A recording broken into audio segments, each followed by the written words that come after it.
Hello, everybody, and welcome to Constituting America Book Club. I'm Joel Gilbert, and here with my brother Jorn, we are both We the Future contest winners.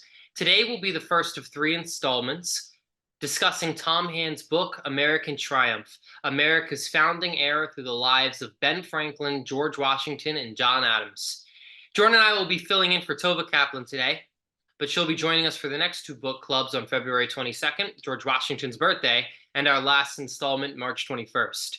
Today, on the 318th birthday of Benjamin Franklin, we are covering the first 87 pages of our book club book, An American Triumph, America's Founding Era Through the Lives of Ben Franklin, George Washington, and John Adams. We're thrilled. Our good friend, author, and Americana Corner founder Tom Hand is with us today to answer our questions and join our discussion.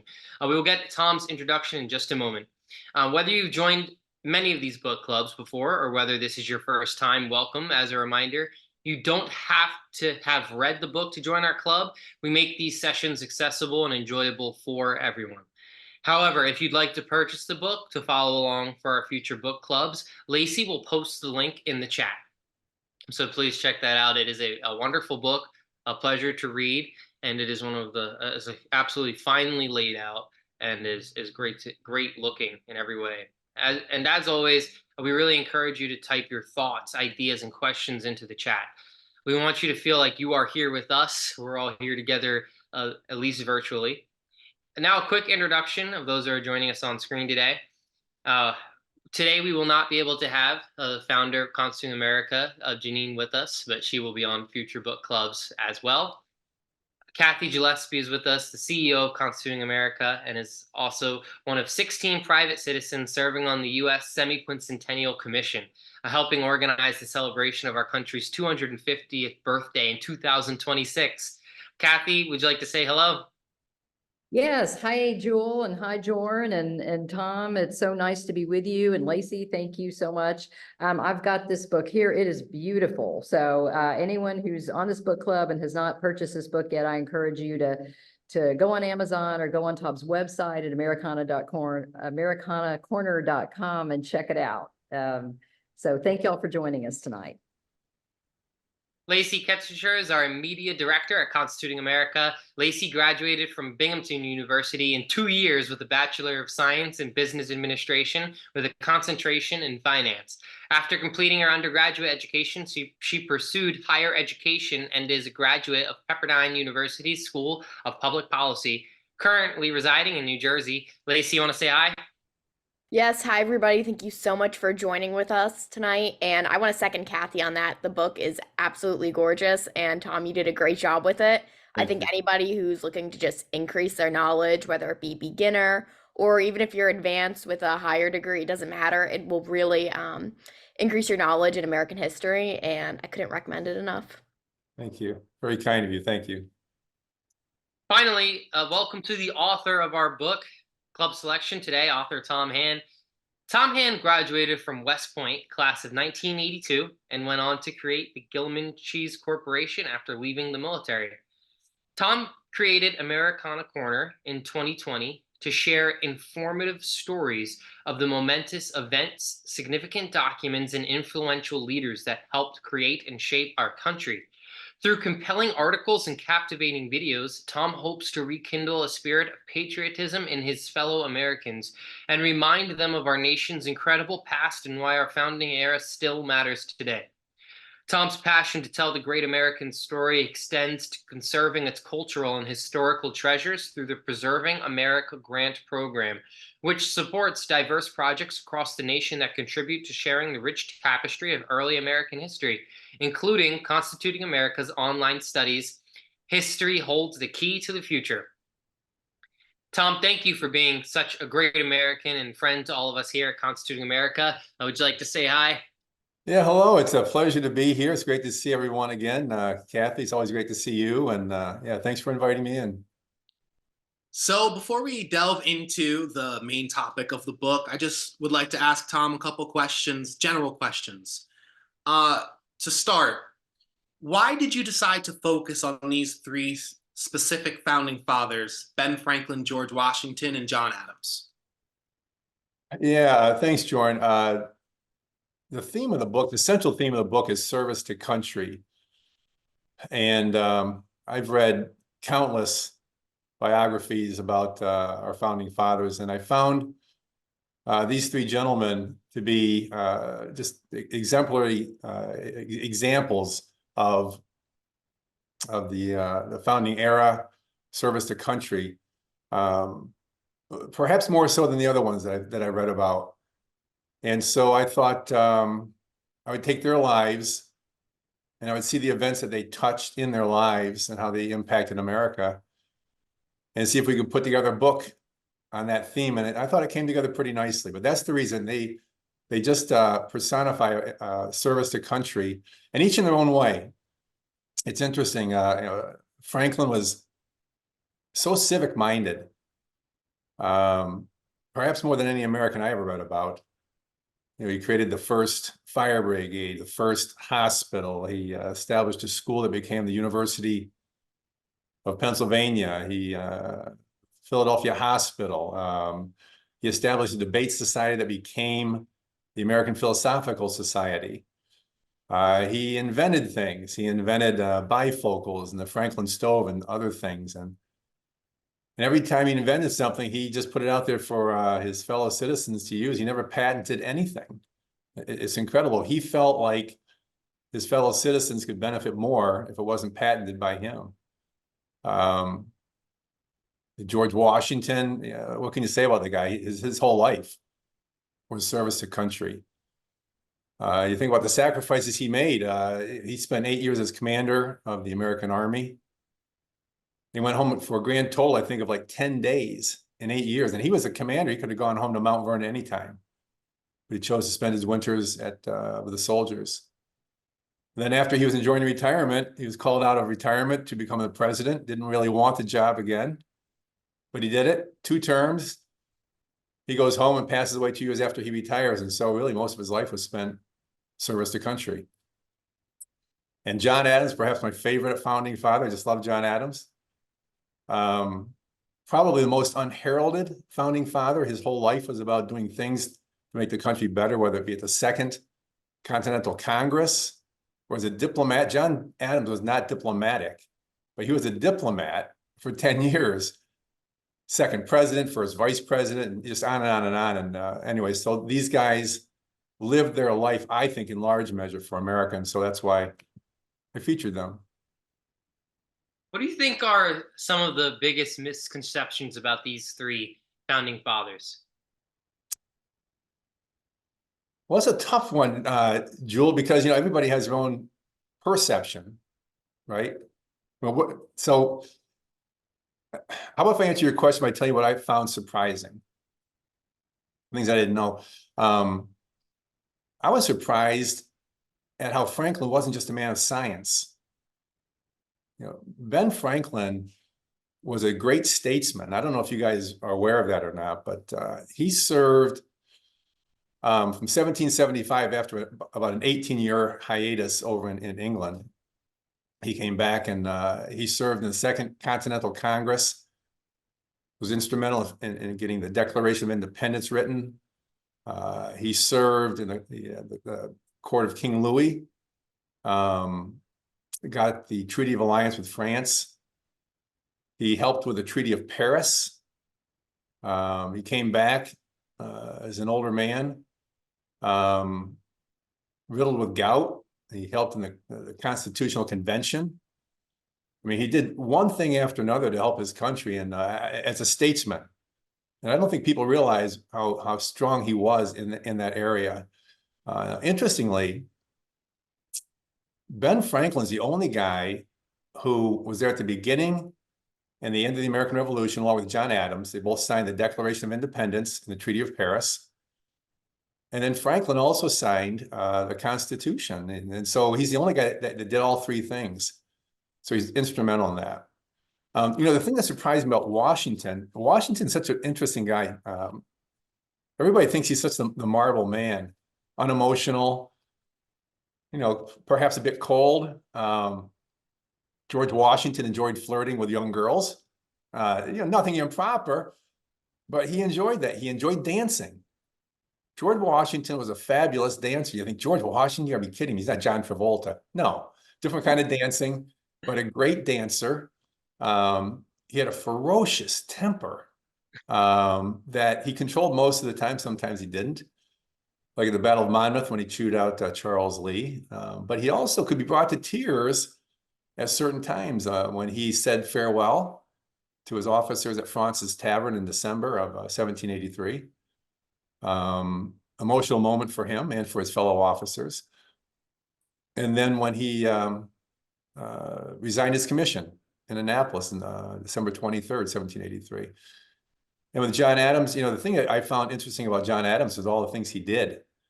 Growing up, I think most Americans think it was Washington, Jefferson, maybe Hamilton thrown in there. You take a look at John Adams' accomplishments and you stack them up against Madison, Jefferson, Hamilton, great Americans. There's no comparison. It's all in favor of John Adams in terms of independence. And so anyway, it's a long answer to your question, but that's what I found.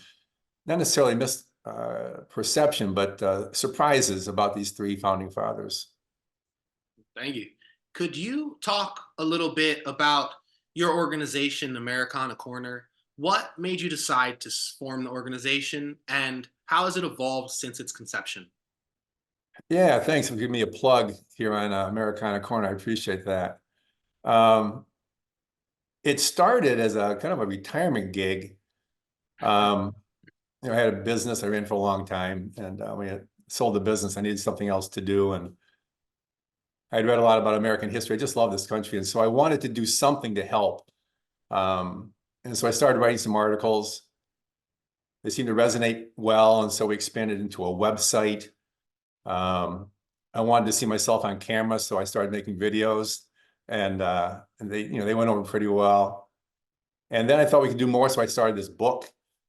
And from there we evolved first into a grant program. One of the things, Jordan, that we looked at was what could we do to touch more people?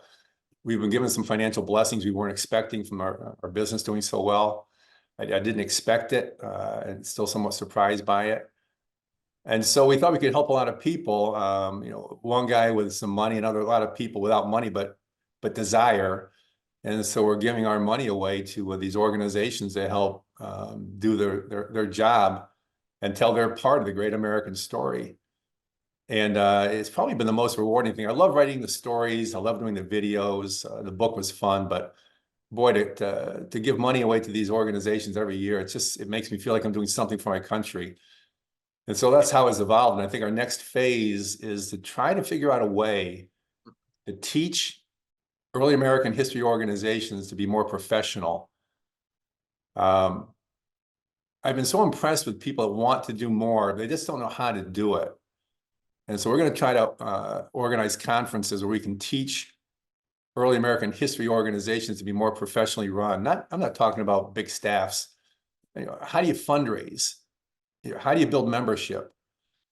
How do you talk to your local congressman about getting some impact? And so we're going to try that this year. We'll see how it goes. But anyway, yeah, so Americana Corner, it's now like a 24/7 thing for me. It started as a small retirement gig.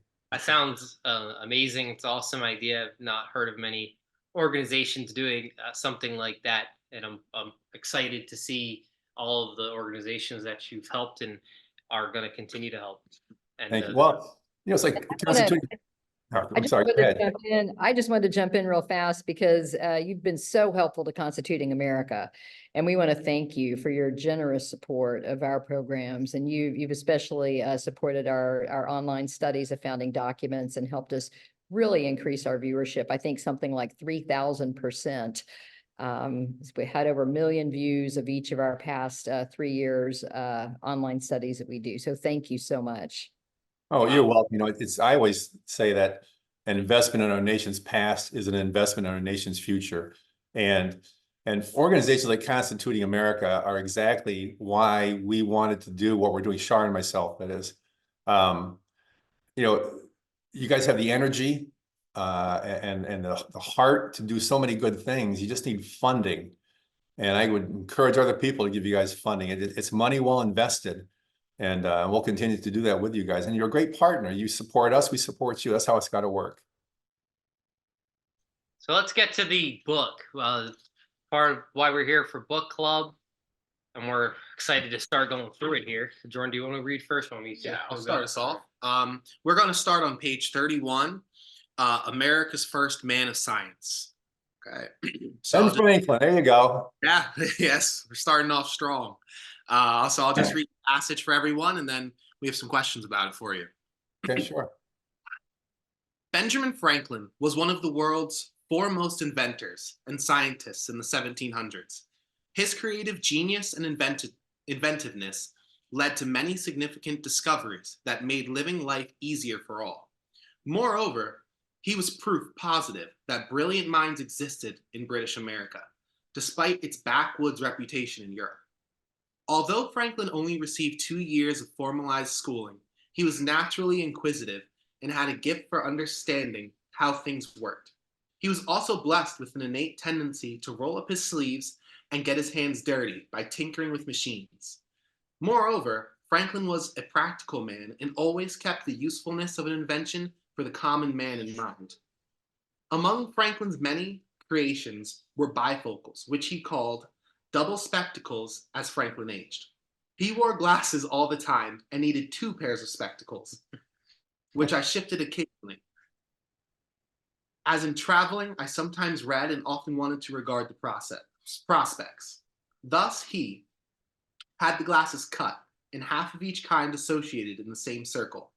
A simple but ingenious concept. So we will stop right there. Just before we get to asking you questions, I just want to mention, the things that we take for granted from these men of the past is just, it's just amazing to really look at what they did and they created for us. How they contributed to what we still use today. So you guys heard much about Ben Franklin in the past? No, not enough. Honestly, I gravitated to Washington, and I gravitated towards him, and honestly, still haven't learned enough about him. So I never got to our other founders enough. He might be the most fascinating American I've ever read about. There's a book by Carl Van Doren, won the Pulitzer Prize, I think back in 1938 or something like that. And that's if you want to get started with one, that's a great one. It's got some dust on it, which means that it stood the test of time, kind of thing. But anyway, yeah, fascinating American and just brilliant, man ahead of his times. Yeah. So there's a lot of things we learned just in that one section. Things may surprise people like me, that British America was thought of as backwoods. So it was. So can you explain more about that backwoods rep, and how did men like Benjamin Franklin then change that? Well, Julie, it's not that much different from today. A lot of times, urban centers like London think that people live away from urban centers in the rural areas are, maybe not as polished as they are. It's just, it's how mankind thinks, I think. And it's not, it happens today. It happened back then. America wasn't just in the rural countryside of England. It was 3,000 miles away in the wilderness, surrounded by savages. And there was certainly a very strong bias, natural prejudice against the remote Americans over there. Many of whom wore buckskin clothing, coonskin caps, the thing like that. And they were Englishmen, of course, but they weren't given that sort of credit. And they didn't know us very well. England practiced this thing called salutary neglect. Some people call it benign neglect. They basically ignored us. They thought we were over in the hinterland and we didn't know what we were doing. And so they allowed us unintentionally to develop our own governing systems, which is one reason why we declared our independence. But yeah, they considered us backwoodsmen. Franklin comes along. some of the great scientists like Joseph Priestley in England are trying to not invent electricity, trying to understand it. Franklin's the first one that unlocks the secrets. The old kite flying thing, that actually happened. He actually cooked a couple turkeys flying a kite just to see if he could cook something with it. Pretty neat story. He said it was very uncommonly tender, the turkey was. Take his word for it. But anyway, so he was a brilliant man. And Joseph Priestley took some of his stories, published them in England, and became a famous scientist over there. He was one of the few Americans allowed to join the Royal Society, kind of the hierarchy of scientists in Europe. But I don't know that it ended the stigma that the people in London felt towards the Americans. We're not talking about the War of 1812 here, but if you read letters from that time period, they still considered us, just one step above the Indians. And with all of our accomplishments, though Franklin was, I think they considered a one-off, but a pretty remarkable guy and did great things for this country. So on the topic of Franklin's genius, it is incredible to believe that he was only formally schooled for 2 years. What is immense literacy and knowledge and education? Yeah, of course, we're judging him by today's standards, right? Back then, the family participated more in the education process. There weren't public schools. I think they didn't get really going until well after he was of age. His father was a candle maker, but all the kids could read and write. Most of them were successful. His brother James had a newspaper in Boston. Ben actually worked for him until he couldn't take the older brother yelling at him all the time, and they ran away to first New York and then Philadelphia. But anyway, and so yeah, Ben Franklin had just 2 years of formal schooling. By age 10, his dad made him work in his candle shop. He was an apprentice at age 10, believe it or not. Kept on reading, did as much as he could. He didn't like that candle making stuff. He was threatened to run away to sea. One of his brothers had gone away to sea. His dad didn't want to lose another son. Ben was the youngest son of 17 kids. So his dad apprenticed him to his brother James, who had a printing a paper in Boston. It was more to Ben's liking. He asked his brother if he could start writing stories for him. His brother said, "No, you're not talented enough." I think he was kind of jealous of him, to be honest. And so Ben starts writing stories on his own under the name of Silence Dogood, kind of a satire on Cotton Mather, who was a big preacher back in the day. And Ben Franklin saw hypocrisy among some of the clergy, that they said one thing and lived a different life. And so he started writing these letters under Silence Dogood, slides them under his brother's door. He thinks they're from Silence Dogood. He starts publishing all these letters, Ben's letters. And finally, about 6 months later, Ben got caught, and the Silence Dogood letters stopped right then. And it wasn't long thereafter that Ben ran away. So anyway, but was a brilliant man. He read everything he could. But his family life, they were readers in the family.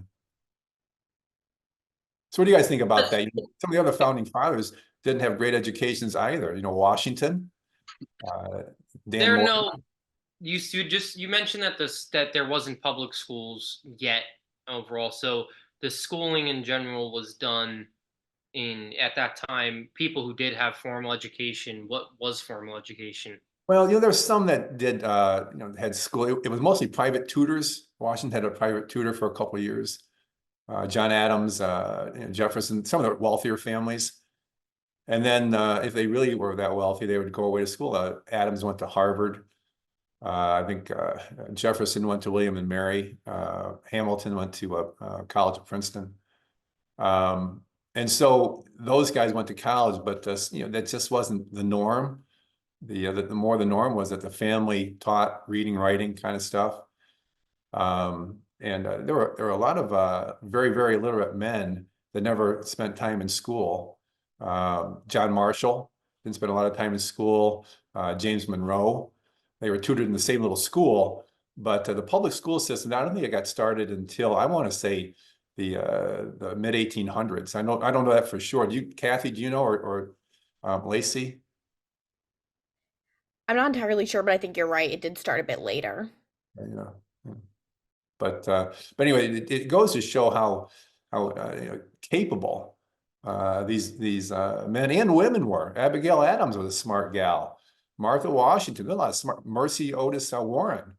A Speaking lot of of smart. them, these people were all educated from, now we think of schools and you go to school and you get educated, but everybody can get educated more how our founders were, by picking up your book and learning. And what Constituting America is going to do something really exciting today on this book club. So please put your name in the Q&A, and we're going to give away, I believe, 3 books of Tom Hand's, and I believe it will be the hardcover edition of this beautiful book, which will look excellent on in your library at home, and also even better in your hands as you read it. And everyone walking by will say, "What's that nice book you're reading?" Thank you. Thanks, Um, Jewel. yeah, but so please, audience, put your name in the Q&A. We're actually going to give away 3 books, so that's really exciting. So, and tell anyone else who may be, any students who you can tell to get on, older people, young people, all kinds of people, educated people, uneducated people, everybody, get on the podcast, because we are going to give away 3 books today, right now, soon. And all you have to do is put your name in the Q&A. And as we go through, we may remind you again, depending on how many of you put your name in. So Benjamin Franklin was a master, it seems like, he was very interested in he had amazing accomplishments in both objective science and subjective sciences, meaning, like, he was doing science experiments with electricity, but at the same time he was designing civic infrastructure. Yep. So we see a big separation between that type of thinking today. What do you think it says? What does he teach us about the value of combining the disciplines? Well, I won't speak too long on that question. It's a good question. I think that you have to have a balance. You can't have too much of this or too much of that. I think, most things work better when you work from the middle, and have a nice balance. And so, yeah, I think he's a perfect example of that. But I would say that, yeah, and that's a short answer, but yeah, that's what I think. It's Look to him and look at what he accomplished by doing that. Oh, Here you yeah, go. We have yeah. our second passage that we want to read here. So our second passage is from pages 71 and 72. We begin on the last paragraph of the page, those who may be reading along with us. So, on December 16th, 1773, the Sons of Liberty threw 92,000 pounds of East India tea into Boston Harbor.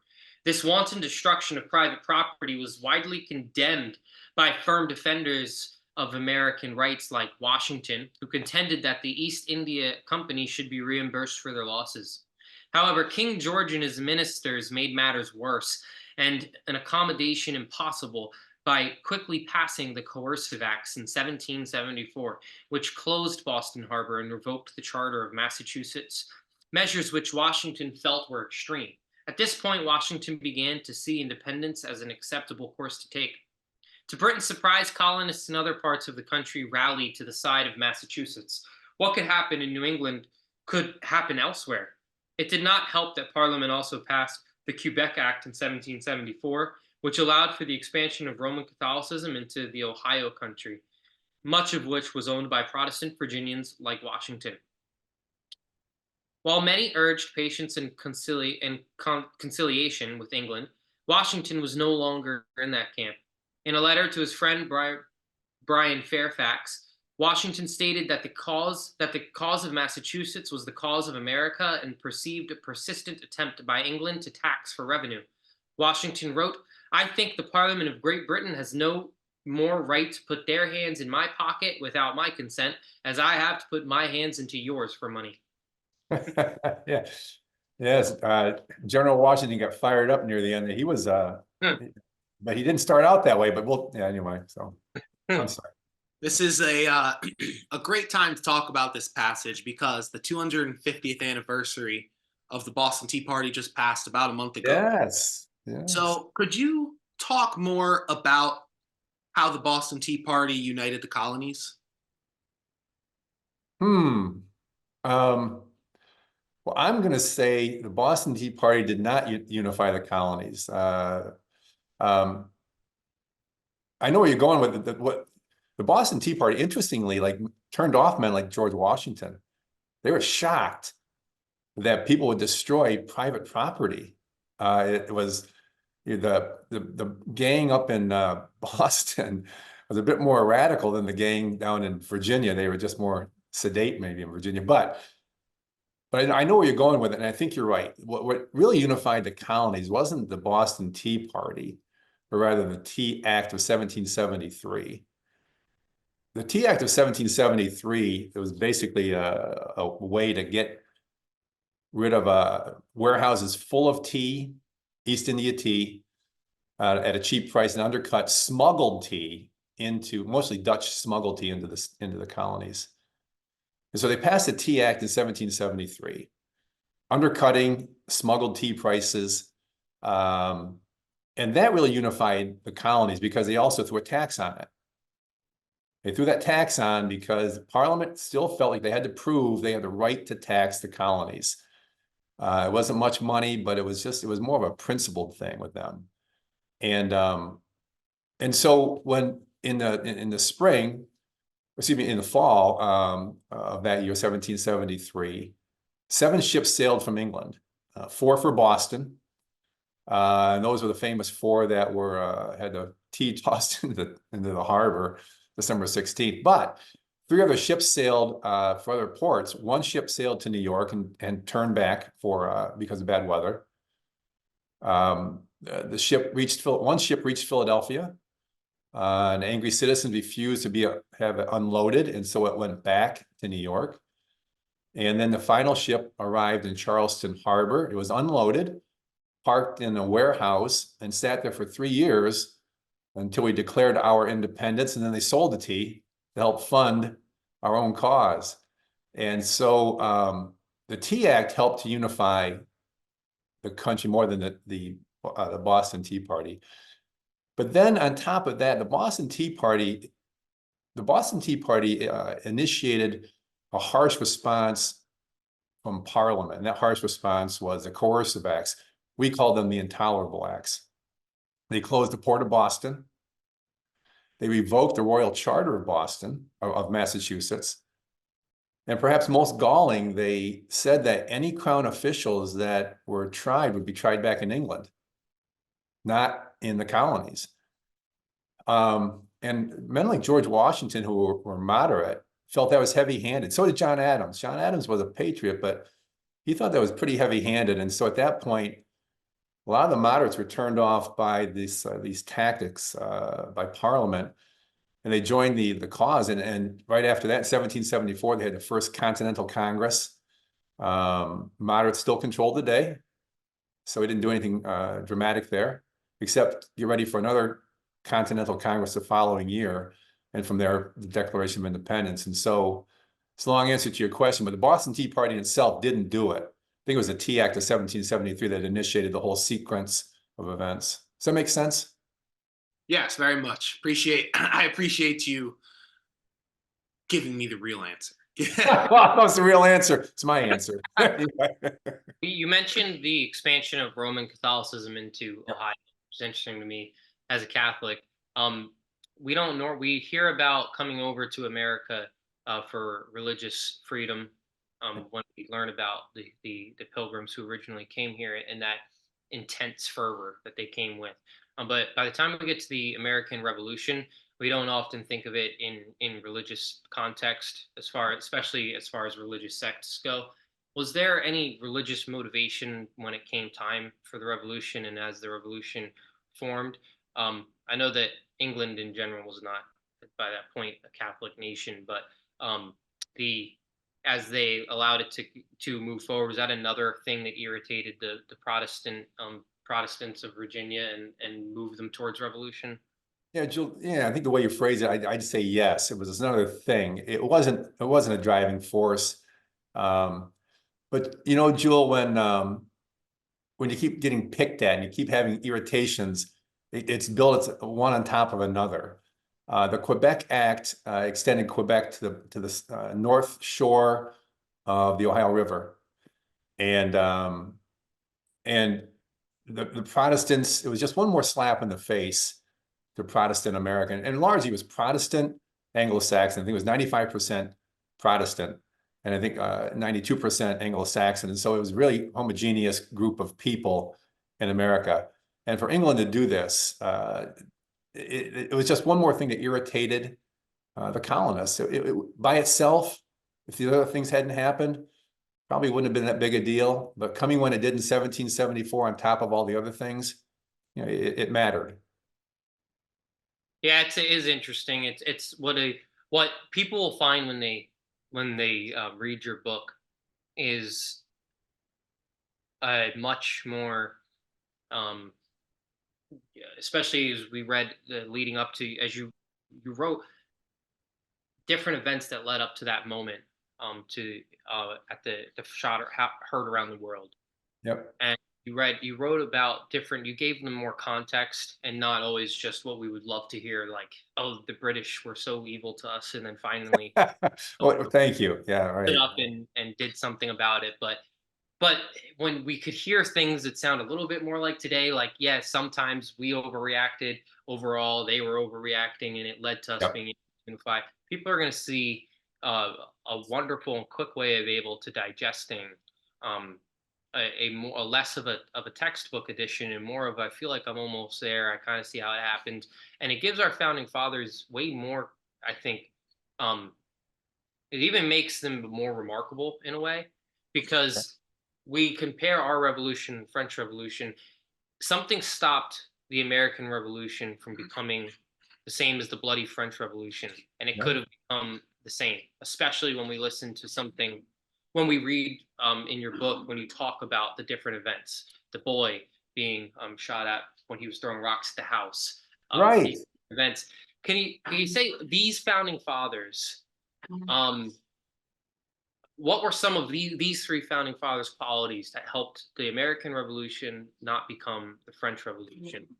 And I also want to say to our audience, you guys can throw questions in here too. We'd love to hear any of your questions. I don't know if we mentioned that earlier in the show. Yeah, and this is my opinion, of course, but you have to remember how the countries were founded.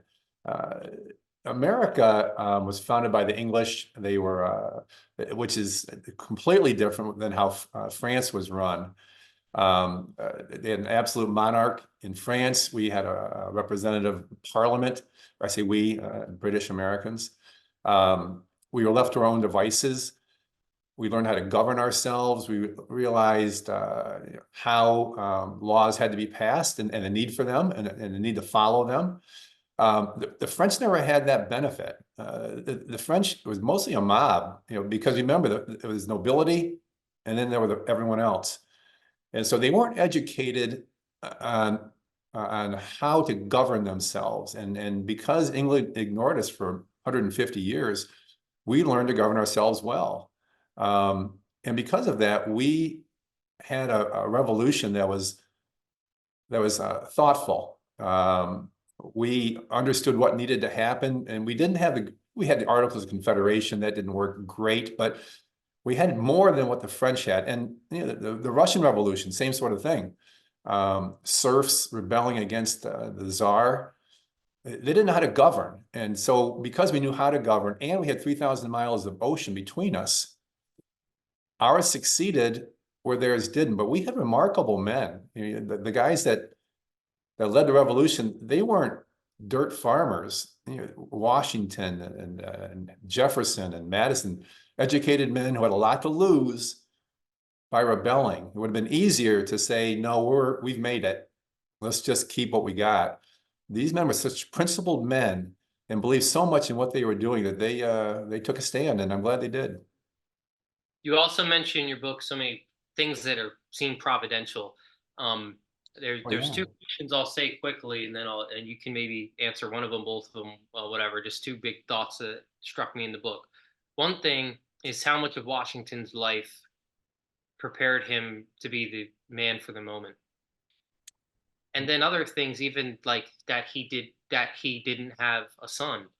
and what would have changed if he did have a son who was of the age. And that immediately, that thought came because of learning of Benjamin Franklin's first son, which I had maybe learned and forgotten, but that his son was the royal governor of New Jersey and created a permanent split between them when he was not willing to back the Patriot movement, and Benjamin Franklin, of course, was backing independence. Yeah, you mentioned divine providence. I won't get on too much of a soapbox about that, but I'm a believer in divine providence. I think the good Lord takes a hand in our lives. And George Washington, he was either the luckiest man in the world ever, or someone was watching out for him. But he had, at the Battle of Monongahela in 1755, he had 4 bullet holes in his jacket, 2 horses shot out from under him, a hole in his hat. He doesn't get a scratch. He's on a big horse in front of a row of British soldiers, excuse me, Battle of Princeton, 30 yards away on a big white horse, a regiment of soldiers firing at him. No one hits him, 30 yards away. I mean, and on and on and on. He's in the front, he's leading, he never gets a scratch. He's at the right age with the right experience when they need a commander-in-chief to run the army. He's the guy. Then they need a guy to run, to lead the country as a president. He's the right age again. He has the right aura from his fellow citizens. And everything that happened to him, it seemed like he was on this path by someone. So I think that was divine providence. What do you think about that? Crazy idea? Not at all. I don't believe in coincidences very much. All right, good. Not that many in a row. Yeah, and Ben Franklin's an interesting one. That son you mentioned was actually an illegitimate son. I won't digress too much on that. But Ben Franklin, he was a ladies' man, I guess, and he had kind of a reputation, which is why Debbie Reed's parents refused Ben Franklin's addresses to her daughter. They thought he was a bit of a scamp, and so she marries somebody else. Whole long story, I won't bore you with that. But anyway, so Ben Franklin keeps, having girlfriends. One has a child. He finally does sort of marry Deborah Reed in a common law marriage. And like after about 2 days, he presents her with a child from a different marriage. She didn't know anything about it. And they were never close, Debbie and William Franklin, and never adopted him. So it was always stressful in the household because of that. Then William, royal governor of New Jersey, the last royal governor, Ben tried to reconcile with him later on in their lives, and William said, just, not interested. I think we are going to do the book drawing now. Are we ready for that? Okay, good. Lacey, you want to announce our winners? Lacey's put all the names in a hat and drawn them out. Awesome. Exactly. So we don't have a drum roll, but I'll read them off. First off, Karen Hutchings. Then we have Geraldine Devu, if I'm pronouncing that correctly, and Thomas McGregor. So very exciting. You guys will get your own copies of Tom's phenomenal book and definitely give it a read through. Yeah, she will definitely enjoy it. As we come towards the close, so we'll look for some audience questions. And Kathy, I'm not sure if there's any that you were able to see that you'd like to ask. There's a lot of names here too, so I'm trying to read through names and see the questions. I'm not sure if there's questions, and names are just names. You're on mute, Kathy. We've got a lot of questions and a lot of nice comments. And Maria Alexis says, not a question, but a huge thank you for writing such an informative and outstanding book. As a history buff, wow, I've already ordered 2 books to send as presents. So thank you, Marie.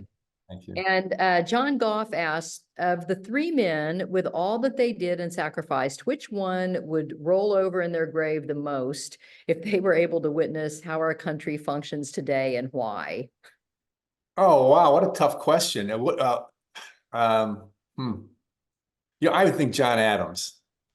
John Adams is a Puritan, and that man is a man of principle. And Ben Franklin, I think he'd say, okay, well, times are changing. George Washington, I don't know if you get much of a reaction out of him, but I think John Adams, he'd be jumping up and down screaming, "Don't do it, don't do it." What do you think, Kathy?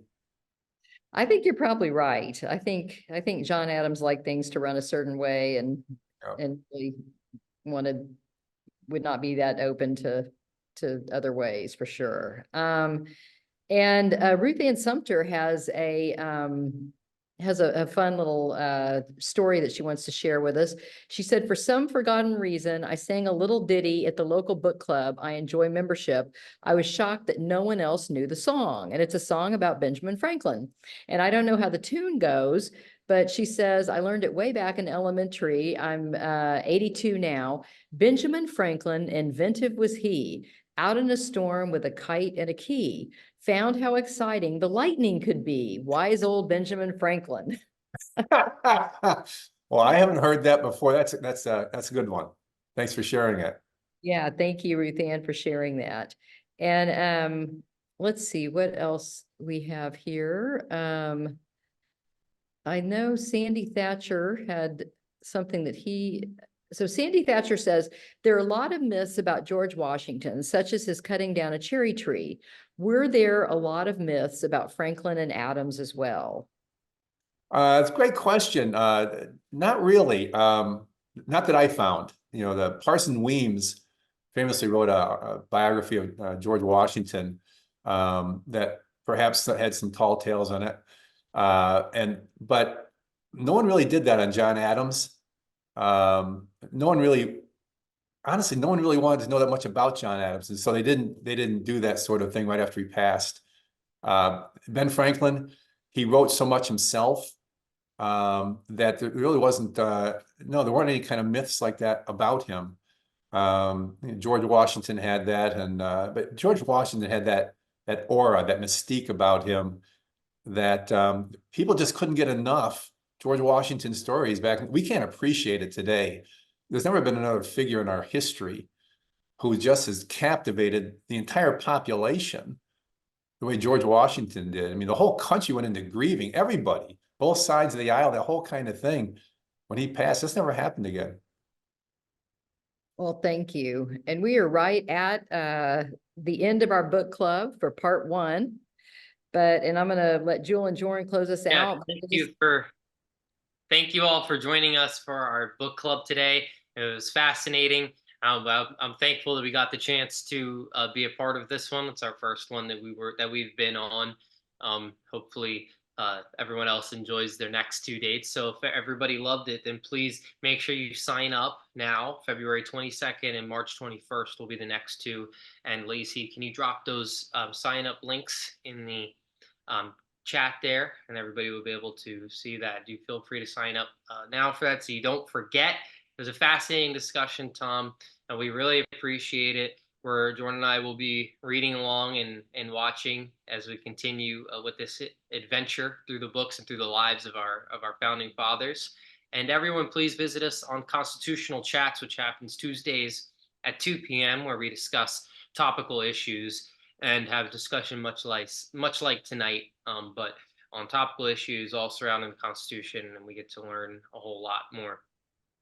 All right, everybody, have a great evening. Thank you for having me. It's been great. Thank you. Thank you so much, Tom, for being with us. Thank you. Thank you to our audience. Bye. Thank you.